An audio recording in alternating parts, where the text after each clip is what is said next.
Hello दोस्तों, alone horror story में आपका स्वागत है। यह कहानी है शबाना की। शबाना की शादी को अब 2 साल हो चुके थे, पर अब तक उसे बच्चा नहीं हो पा रहा था। वैसे उसकी शादी बड़े आमिर खानदान में हुई थी और उसकी ग्रोथ फिर भी सुनी थी। बहुत डॉक्टर किए और कुछ हासिल न हो सका। उसका पति राशिद वैसे बहुत अच्छा इंसान था।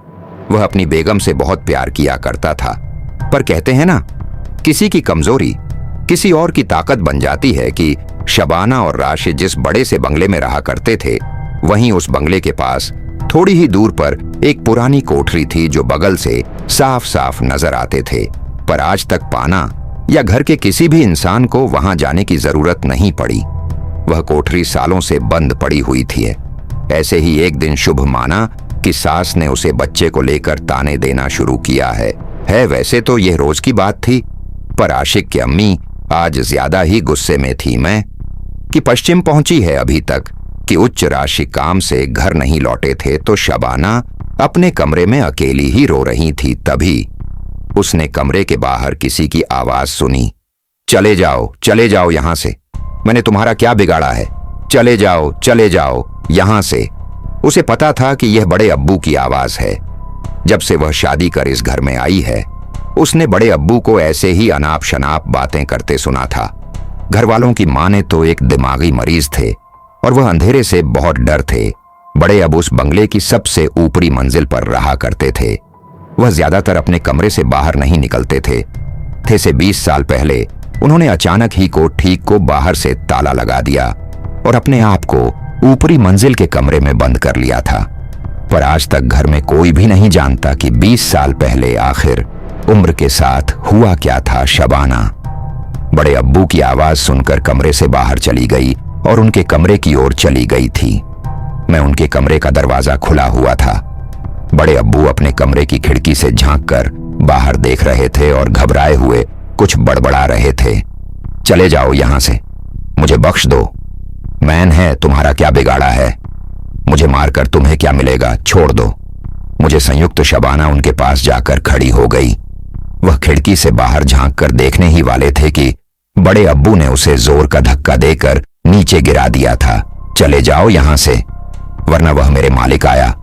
जहां उनकी इस हरकत की वजह से यह बहुत डर गई और दौड़कर अपने कमरे में चली गई। पहले से ही वह किताबों की वजह से परेशान थी और ऊपर से अब ने बहुत बुरी तरह से डर गया था और जोर जोर से रोने लगी।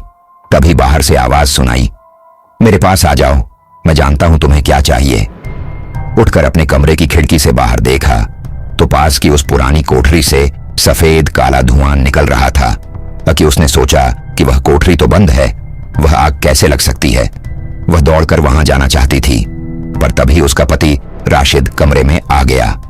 राशि देखो, ये कोठी में आग लगी है, वहां से धुआं निकल रहा है। शबाना अपने पति को उसको ठीक और इशारा करते हुए यह बताती है, पर जब राशि खिड़की से बाहर देखता है तो वहां कोई भी हुआ नजर नहीं आता। शबाना यह देखकर चौंक जाती है। अभी तो मैंने देखा कि वहां से धुआं निकल रहा था। शबाना मेरी बात सुन, तू वहां कोई नहीं कर रहा था। मैं जानता हूं कि तुम बच्चे को लेकर हर वर्ग परेशान रहते हो, और बच्चा हमारे हाथ में, तो अल्लाह पर भरोसा रखो, सब ठीक हो जाएगा। तो यह राम भरोसे बच्चा नहीं होगा। आप अपनी सेहत का ख्याल रखा करो। तो कि शबाना थोड़ी सोच में पड़ जाती है। अब भी उसी काल को ठीक को देखकर डरे हुए थे और कुछ बड़बड़ा रहे थे, और मैंने भी देखा कि वहां से धुआं निकल रहा था। तो उसने राशि से उस कोठी के बारे में पूछा। राशि, वह कोठरी में बंद क्यों है? पता नहीं। अब यह कहते हैं कि बड़े अब वहां बैठकर कारोबार किया करते थे कि अचानक को पागल जैसा बर्ताव करने लगे। उनका सारा कारोबार डूब गया। तब से उन्हें वह कोठरी में बंद कर रखी, और उसकी चाबी वह किसी को नहीं पता, नहीं कहां छुपा कर रखी है। कि दूसरे दिन शबाना बंगले के आंगन को साफ करें होती है, तभी एक हवा का झोंका उसके बदन को छूकर निकलता है। वह पीछे मुड़कर देखती है तो उसका ध्यान फिर उस काल कोठरी पर जाता है। उसके अंदर से उसको ठीक है और जाने की इच्छा होती है, और वह उस कोठरी की तरफ बढ़ने लगती है। कोठरी के दरवाजे को एक बड़ा सा ताला लगा हुआ होता है, तो खिड़की के टूटे हुए शीशों से कोठी के अंदर जाती है महक। कोठरी में बस एक बड़ा सा आईना होता है। क्योंकि सब तरफ मिट्टी और गंदगी दिखाई देती है कि वह फिर पीछे हवेली की ओर देखती है तो बड़े अब्बू अपने कमरे की खिड़की से उस कोठरी से दूर जाने का इशारा कर रहे होते हैं। तभी उसका ध्यान दरवाजे की तरफ जाता है। देखती है कि दरवाजों के दरारों से फिर से एक सफेद काला धुआं निकल रहा है। वह दरवाजे के पास जाती है, पर तब दरवाजे पर कोई ताला लगा नहीं होता है।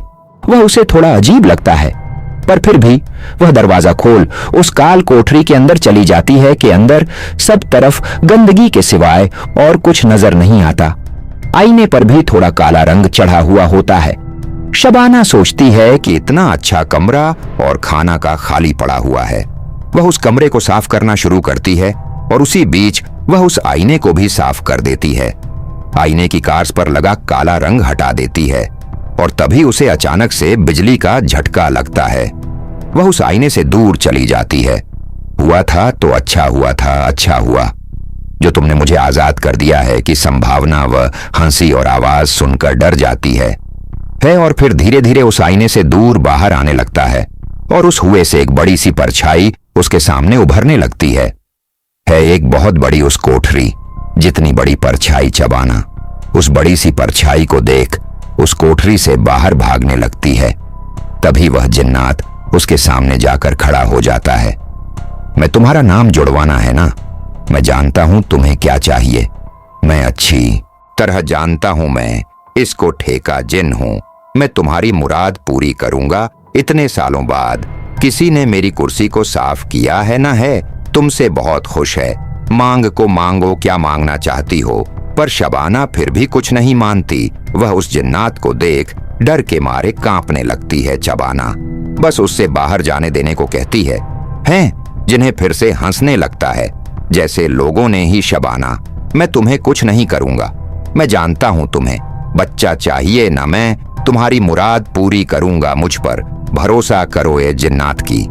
ये बात सुनकर शबाना रोने लगती है क्योंकि बच्चा पाने के लिए उसने क्या क्या समा है यह बस वही जानती है।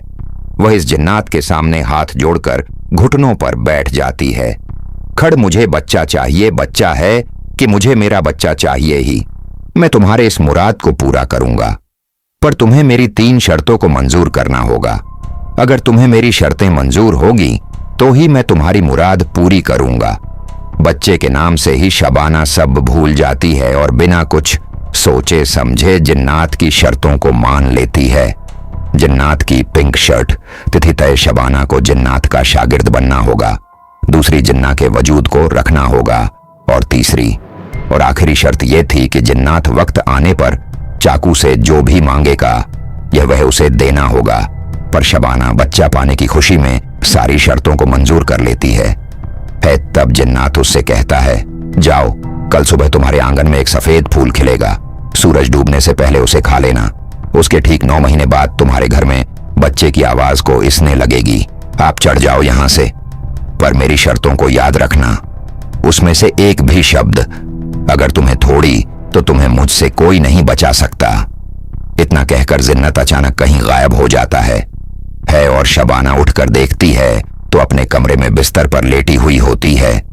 उसे लगता है कि मैं सपना था। तभी उसका पति राशिद उसे आराम से सोने को कहता है और उसे बताता है कि वह से उस कोठी के बाहर बेहोश पड़ी हुई मिली थी। राशिद की बात सुनकर शबाना सोच में पड़ जाती है। सुबह उसके साथ जो भी हुआ था, उसने जो भी देखा था वह बस एक अहम था या संस्था को पूरा शिव को बताना चाहती है। पर तभी उसे उस जिन्नात की दूसरी शर्त याद आती है कि जिन हाथ के वजूद को रास रखना होगा रो। मन ही मन सोचती है कि अगर जिन्नात सच में है तो कल सुबह उसे आंगन में सफेद फूल जरूर मिल जाएगा। और फिर वह राशि को बिना कुछ बताए फिर से सो जाती है शबाना को। अब बस सुबह का इंतजार है। बाट सूरज उगने से पहले ही उठकर तैयार हो जाती है। घर में बाकी सब सो रहे होते हैं। वह खिड़की से बाहर झांक कर देखती है, पर काल कोठरी में उसे कोई भी हलचल नजर नहीं आती। वह थोड़ी मायूस होकर हवेली के आंगन की ओर चली जाती है। वह आंगन में यहां वहां देख उनको ढूंढ रही होती है और तभी अचानक एक सफेद फूल सफेद रोशनी से चमक उठता है और वह खुशी से पागल हो जाती है। वह फूलों को देख मुस्कुरा आने लगती है और फिर वह दौड़कर उस फूल के पास चली जा कि उस फूल को उठा लेती है और कालकोठरी की ओर देखती है। अब स्कूटी से भी बिल्कुल वैसी ही रोशन उसे दिखाई पड़ती है। शबाना झट से उस फूल को खा लेती है। उसकी सारी हरकत बड़े अब ऊपर की मंजिल से देख रहे होते हैं। वह देखो समझ जाते हैं कि अब कुछ तो बहुत बुरा होने वाला है। पर यह बात को देख जिन्नत अपनी कोठरी में जोर जोर से हंसने लगता है कि शबाना पूरी तरह जिन्नात के जाल में फंस चुकी होती है। अगले कुछ दिनों में श्वानों को उल्टी आना शुरू होता है। एक दिन तो वह चक्कर आकर गिर भी जाती है। तब डॉक्टर से आपके देखते हैं तो पता चलता है कि शबाना मां बनने वाली है। ये बात सुनकर सारी घर वाले खुश हो जाते हैं, पर बड़े बाबू परेशान हो जाते हैं। तब बड़े अब्बू कमरे के बाहर खड़े होते हैं। वह बात सुनकर अब चिल्लाने लगते हैं, बच्चा है यह बच्चा नहीं है, आप आने वाले ऑफर यह बच्चा नहीं है, शैतान है, शैतान को इस जिन्नात की औलाद है। यह एक बड़े अब्बू की वह बात सुनकर शबाना रोना शुरू कर दी जाती है और राशि गुस्से में आकर बड़े अब्बू को ले जाकर ऊपर के कमरे में बंद कर देते हैं। पर शबाना अंदर ही अंदर बहुत खुश है। उस दिन के बाद वह हर रात छुपकर उस काल कोठरी में जाती है, उस चिन्हित की उस काल कोठरी को साफ करती है और उस दिन के बाद जिंदा तो उसे कभी भी नजर नहीं आता। दिन बीतते चले गए, महीनों बीत गए, पर जिन्नत के होने का कोई भी निशान नजर नहीं आ रहा था। सब जैसे ठीक चल रहा था और आखिरकार वह दिन आ गया। शबाना को 9 महीने पूरे होने में अब कुछ ही दिन बाकी है। उस रात शबाना घर में अकेली थी। बड़े अब वह हमेशा की तरह ऊपर के कमरे में बंद थे। शबाना अपने कमरे में आराम फरमा रही थी। उसने देखा कि खिड़की से कमरे के अंदर गाढ़ा सफेद काला धुआं आ रहा है। इतने महीनों बाद उस जिन्नात चेहरे में भूल चुकी थी, पर जिन्नात अचानक उसके सामने आकर खड़ा हो गया। न मुझे भूल गई क्या? उस आवाज को सुनकर शबाना डर गई। मेरी टी शर्ट तैयार है ना? आज मैं तुमको तीसरी शर्त के बारे में कुछ बताना चाहता था। बच्चे का जन्म होने में बस कुछ ही दिन बाकी है और अब तुम्हें मेरी आखिरी शब्द को पूरा करना होगा। शबाना जिन्नात की आखिरी शब्द जानती थी कि वक्त आने पर जिन्नत उससे जो भी मांगेगा यह से देना पड़ेगा। मैं है जीना 8 और मेरी आखिरी शर्त यह है कि बच्चे का जन्म होते हैं तुम्हें उसे मेरे पास लाना होगा ताकि मैं उसे अपने साथ जिन हाथों की बस्ती ले जा सकूं। जिन्नात की यह बात सुनकर शिवाना रोने लगती है। जिंदा आपके सामने गिड़गिड़ा अपनी है कि वह बच्चे को छोड़ दें, चाहे तो उसकी जान ले लें, पर जिन्नात उसकी बात मानने को राजी नहीं था। तुम मेरी शागिर्द हो और शायद तू यह बात भूल गए कि तुम्हारे मानने पर ही मैंने तुम्हारी यह मुराद पूरी की थी। मैं तुम्हारी मुराद बस बच्चे को जन्म देने की थी। उसके पैदा होने के बाद वह बच्चा मेरा है और अगर तुमने मुझे वह बच्चा नहीं दिया तो फिर तुम्हारी और तुम्हारे शहर की मौत की जिम्मेदार तुम खुद होगी। इतना कहकर दिन फिर गायब हो जाता है। जिन्नात की वह बात सुनकर शबाना बहुत डर जाती है। को रोते लड़खड़ाते हुए वह बढ़िया बुक के कमरे के पास चली जाती है और बड़ी अब को आवाज देने लगती है, बड़े बड़े मुझे और मेरे बच्चे को बचा लो। मैं जानती हूं कि घर में सिर्फ आप उस चिन्ह के बारे में जानते हैं। पे को कौसे से वह एक बड़ा बूट दरवाजा खोल उसे कमरे के अंदर आने को कहते हैं। शबाना के कमरे में जाते हैं। वह दरवाजा बंद कर लेते हैं और शबाना को कहते हैं कि शबाना बेटा, मैंने तुम्हें रोकने की बहुत कोशिश की थी पर तुमने मेरी बात को माना नहीं। आधे घर वालों को लगता है कि मैं पागल हूं और मैं पागल नहीं हूं। 20 साल पहले की बात है। तब मैं एक छोटा मोटा कारोबार किया करता था। तब एक बुजुर्ग ने मुझे एक शानदार बड़ा सा आईना भेज दिया। बहुत ही कम कीमत पर मिल रहा था, इसलिए मैंने भी वही ना खरीद लिया। वही आईना है जो उस काल कोठरी में पड़ा हुआ है। और एक रात मुझे भी जिन्नात नजर आया। वह जानता था कि मैं बहुत अमीर बनना चाहता हूं, क्योंकि उस कोठरी में हर बार मैं उसी के बारे में सोचा करता था जिन्होंने मेरे सामने 3 शर्तें रखीं, और अगर मैं उसकी सारी शर्तें मान लूं तो वह मुझे अमीर बना देगा। वहीं 3 शर्तें कि मैं उसका शागिर्द बन जाऊं। उसका यह राज ही रहने दो और वक्त आने पर वो जो भी मांगे वह उसे दे दूं। पैसों की लालच में मैंने उसकी सारी शर्तें मान ली हैं। अपा माँ से कुछ साल बीत गए। मैं बहुत अमीर बन गया था। तब मेरा बेटा कुछ 7 या 8 साल का था, पर जिन्नात की नजर मेरे बेटे पर थी और एक दिन जिन्नत ने मेरे बेटे को मुझसे मांग लिया। मैं कुछ समझ नहीं सका मुझे क्या करना है। उसकी यह शरीर में पूरी ना करता तो मुझे और मेरे परिवार को मार देता, और इसी डर से एक रात में उस जिन्नात को खत्म करने उस कोठरी में चला गया। मेरे हाथ में एक लाठी थी 9 सायने, पर वार करने ही वाला था कि जिन्नत ने मुझ पर हमला कर दिया, पर वह मुझे मार न सका क्योंकि मैं उसका शागिर्द था।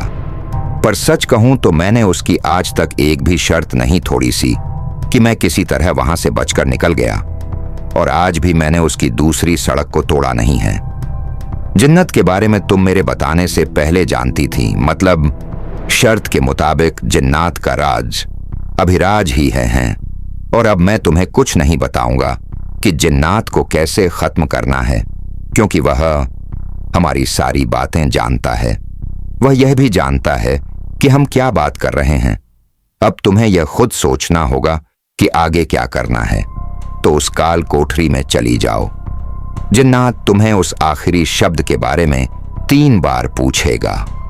तुम्हें 3 बार हां कहना है। तुमने 3 बार हां कहा तो शर्त पूरी करवा लेगा, और वह तुम्हारे बच्चे को पैदा होने के बाद अपने साथ ले जाएगा। बड़े अब्बू की बात सुनकर शिव नाडर हो गई थी, पर यह भी समझ गई थी कि जिन रात को खत्म करना ही वह आखिरी रास्ता है, वरना वह हमेशा उसे और उसके बच्चों को परेशान करता रहेगा। और तब वह बीच रहा था। उस काल कोठरी में चली जाती है। मैं बाहर ठंड की वजह से उसके हाथ पैर पूरी तरह से ठंडे पड़ चुके होते हैं। वह धीरे धीरे उसको ठीक और बढ़ती है। उस कोठरी के दरवाजे का ताला खोलकर वह कोठी के अंदर चली जाती है और जिन्नात को पुकारने लगती है। तुम कहां हो? तुम मेरे सामने आओ। मैं तुम्हारी तीसरी शर्त को मंजूर करने आई हूं। उसके ऐसा कहते हैं जिन्हें कुछ ही पल में उसके सामने आकर खड़ा हो जाता है।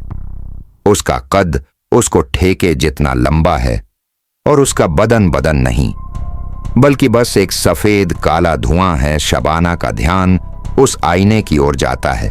MP3 कि तुम भी उस बूढ़े की बातों में आ गई।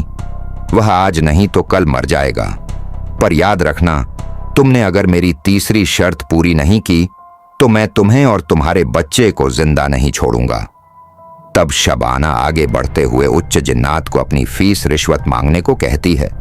मांग को अपनी तीसरी शर्त मांगको को जिन्नात उसकी ओर झपटे हो कहता है, स्टार हो, होशियार हो है तो सुनो। मेरी तीसरी और आखिरी शब्द थे। अब मैं इसको ठेका चीन। तुमसे अपनी तीसरी और आखिरी शर्त पूरी करवाने की इजाजत चाहता हूं को चटवाना उसकी सफल आंखों में देखते हुए कहती हैं। इजाजत है तो सुनो। मेरी तीसरी और आखिरी मेरे तीसरी और आखिरी शर्त यह है कि तुम अपने बच्चे को पैदा होते ही मुझे सौंप दोगे। बोलो, तुम है यह शर्त मंजूर है? हां मंजूर है। शबाना बिना डरे कहती है। जिन्नात फिर उस बात को दोहराता है। तुम अपने बच्चे को पैदा होते ही मुझे सौंप दोगी? हां बोलो, तुम्हें यह शर्त मंजूर है? हां मंजूर है। शबाना दूसरी बार उच्च को मान लेती है और जिन्नत खुशी से हंसने लगता है। हंसी।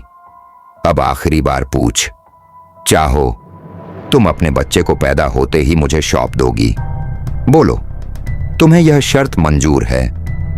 और शबाना चुपचाप खड़ी उस जिन्नात की बड़ी बड़ी आंखों में देखती रहती है। वह जानती है कि अब की बार उसने हां कहा तो कुछ भी नहीं कर सकती। वह जिन्नात कुछ भी कर उस बच्चे को ले जाएगा। शबाना अपने दोनों हाथ फैलाती है और जिन्नात को लगता है कि आप वहां कहने ही वाली हैं। तभी दरवाजे के बाहर से आवाज आती है। नहीं, कभी नहीं, कि वह अपने बच्चे को कभी भी तुम्हें नहीं देगी कि जिन्ना देखता है तो वही इंसान है जिससे उसने अमीर बना दिया था। कुछ ना समझ किरदार। इंसान, आज तुझे भी अपनी शर्तों को पूरा करना होगा। और जिन्नात अपने निकले नाखून उसकी छाती में घुसा देता है। शबाना बड़े अब्बू कहकर जोर से चिल्लाती है। तभी बड़े अब्बू अपने पीछे छिपी हुई कुल्हाड़ी उसकी ओर फेंकते हैं। शबाना पल भर में उस खिलाड़ी को उठाकर आईने पर जोर से वार करती है। संगीत हैं जिन्हें कुछ समझ पाता, तब तक वह आईना टुकड़े टुकड़े हो जाता है और उसी के साथ और जिन्नात दुआ होकर बिखर जाता। फिर जिन्नात को खत्म होते देख शबाना की आंखों से खुशी के आंसू निकलने लगते हैं। बड़े अब मुसलमानों को अपनी बेटी की तरह गले लगाकर उसकी सलामती की दुआ करते हैं। उसके कुछ ही दिनों बाद शबाना एक प्यारे से बच्चे को जन्म देती है, पर घर में बड़े अब्बू के सिवा है यह कोई भी नहीं जानता यह बच्चा उस चिन्हित की देन है। जेठ है, अजय को कर दो। हेलो दोस्तों, आप सभी लोगों ने जिन लोगों के बारे में तो जरूर सुना होगा जिन एक काल्पनिक रूप में जादुई शक्तियों वाले जीवों का नाम है, जो अपनी इच्छा से अपने जीवन में कुछ भी कर सकते हैं। वह गायब हो सकते हैं और सकते हैं, यहां तक कि किसी भी जीव वस्तु का रूप धारण कर सकते हैं, किसी भी स्थान तक अपनी इच्छा से पहुंच सकते हैं और किसी भी वस्तु को अपनी इच्छा से पहुंच सकते हैं। वे उन सभी कार्यों को जिसे एक इंसान कई सालों की मेहनत से कर पाता है, उससे वह अपनी इच्छा से चुटकी भर में आराम से कर सकते हैं।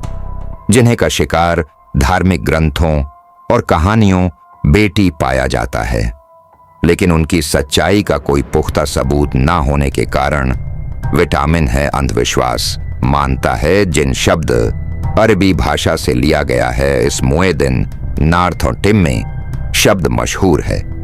हिंदू धर्म में इसे भूत प्रेत की बुरी आत्मा के नाम से जाना जाता है, तो मुस्लिम सभ्यता के अनुसार यह जिन या चिन्ह कहलाते हैं।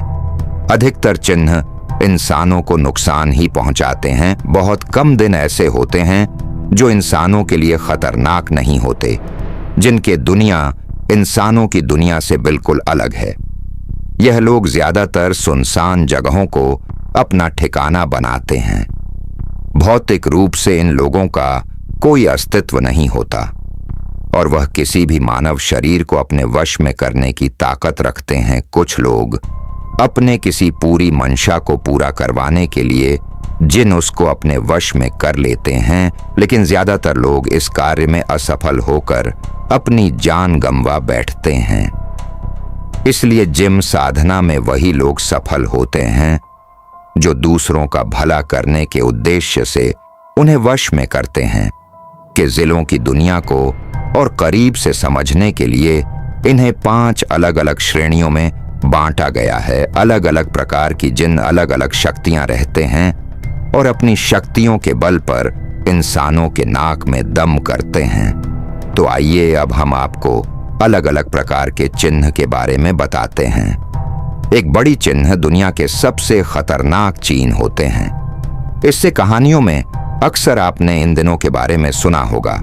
मशहूर टीवी शो अलादीन का चिराग में भी इसी जिन का जिक्र किया गया है।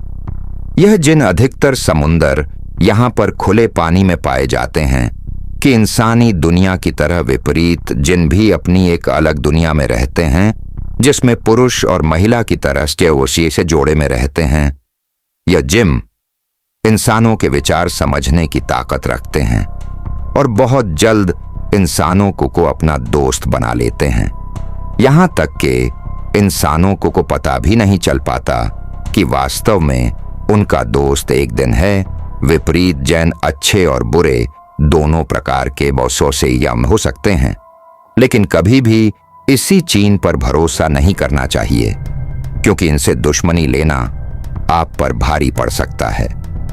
ए विलेज इन एक महिला होती है जो दिखने में बेहद आकर्षक और खूबसूरत होती है। एसिड जिम आम लोगों से अक्सर दूरी बनाए रखते हैं। यह चिन्ह बहुत ही कम होते हैं और मानसिक रूप से यह बहुत ही ताकतवर और मजबूत होते हैं। यह जेल प्रशासन के आसपास दिखाई देते हैं। इंसानी मांस खाने वाले यह चिन्ह बहुत क्रूर होते हैं और इनकी शक्ल शैतान से मिलती है। इंसानों के लिए यह बहुत ही खतरनाक सिद्ध हो सकते हैं। ऐसे चिन्ह को बुलाने की अलग ही प्रक्रिया होती है। इनके बारे में कहा जाता है कि यह जिस इंसान का मांस सकते हैं उसका रूप धारण कर लेते हैं, कि यह चिन्ह केवल इंसानों का खून पीकर जिंदा रहते हैं। विक्रम बेताल की कहानियों में भी इसी जिन का जिक्र मिलता है। यह चिन्ह अतीत और भविष्य दोनों देख सकते हैं। हेलो दोस्तों, आप मेरी इंस्टाग्राम अकाउंट पर गिफ्ट कर सकते हैं, जहां पर आप मुझे पर्सनली मैसेज भी कर सकते हैं कि आप अपने विचार हमें कमेंट के माध्यम से जरूर बताएं। अगर आपको यह वीडियो पसंद आई तो इसे लाइक और शेयर जरूर करें। हम जल्दी आपसे अगली वीडियो में मुलाकात करेंगे। तब तक के लिए इजाजत दीजिए।